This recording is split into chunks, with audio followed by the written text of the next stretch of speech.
terkait pro kontra tentang keputusan Menteri Agama, yaitu masalah pengaturan volume speaker di musola maupun di masjid. Di beberapa daerah muncul demo atau menyalurkan aspirasi, tapi dengan cara yang berbeda-beda. Dan ini salah satunya dari daerah Medan yang dilakukan oleh ibu-ibu atau emak-emak.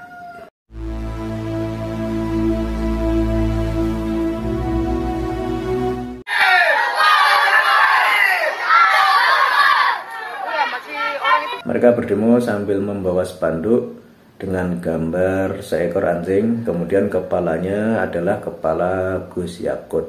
Dan ini sudah keterlaluan ya, seperti ini.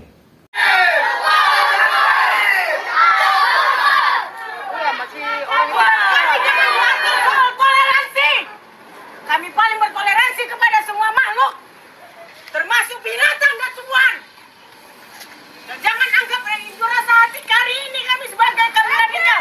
Kami tidak radikal dan kami bukan teroris. Dan selalu saja kalau untuk masalah demo yang menyangkut agama, yang alasannya penistaan, alasannya penghinaan dan lain sebagainya, selalu mereka itu membawa atribut bendera bertuliskan lafal la ilaha illallah.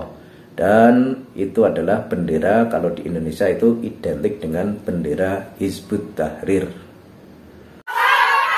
Yang perlu dipikirkan negeri ini, pemimpin ini, kesejahteraan rakyat yang semakin banyak penderitaan. Jangan agama dijadikan adu domba kepada umat beragama lain. Kami juga cinta kepada umat beragama lain. Para pendemo pun kebanyakan berpakaian warna hitam, kemudian memakai cadar. Dan ini juga menjadi salah satu identitas yang sering digunakan oleh para anggota HTI. Mereka juga meneriakkan takbir sebagai simbol perlawanan atau mungkin simbol kekuatan untuk melawan kepada pemerintah atau melawan kepada kebijakan yang tidak sesuai dengan keinginan mereka.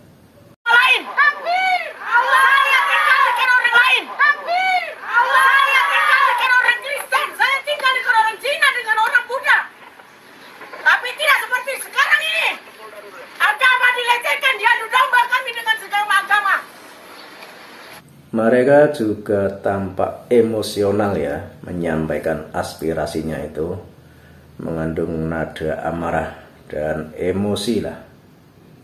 Kalau ada apa-apa terjadi gempa bumi, kita pasti akan saling tolong-menolong tanpa memandang agama. Apa Anda memilih agama Kristen itu Anda tolong? Saya tanya. Tidak. Apa kalian milih agama Hindu untuk menolong saudara kalian aja? Tidak. Kalau ada gempa bumi terjadi, saya tanya. Toleransi. Ini kepada Jokowi. Kami sudah lelah, kami selama ini lelah. Jangan diadu domba. Kami ingin beribadah, hanya ingin beribadah agar kami bisa masuk ke surganya Allah.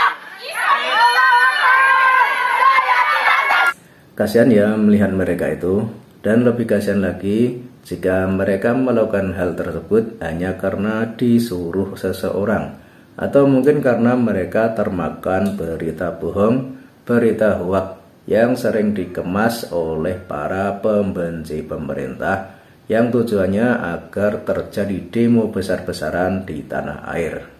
Sebab kalau kita cermati, ini akar persoalannya kan cuma masalah speaker di musola atau di masjid. Dan Gus Yakut juga tidak melarang, cuma mengatur penggunaannya saja. Volumenya tidak terlalu keras, dan penggunaan speaker itu hanya di waktu tertentu, misalkan pada waktu adzan. Kemudian ketika berdoa itu menggunakan speaker dalam. Sebenarnya tidak ada yang aneh ya, tapi ya sekali lagi semua itu sudah dikemas oleh kelompok atau kubu yang berseberangan dengan pemerintah.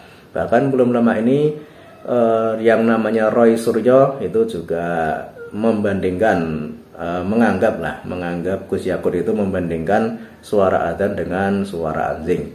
Ya, ini sudah keterlaluan, dan dia melaporkan ke polisi, namun laporannya ditolak. Kemudian si Roy Suryo ini balik dilaporkan oleh GP Ansor karena tuduhan tersebut. Sebab Gus Yakut itu sama sekali tidak membandingkan suara adzan dengan suara anjing, melainkan hanya membuat perumpamaan atau contoh. Jadi beda ya, contoh atau perumpamaan dengan perbandingan. Ya, mudah-mudahan ibu-ibu yang ada di video tersebut menjadi sadar, menjadi paham bahwa mereka itu telah termakan oleh hoak atau berita bohong.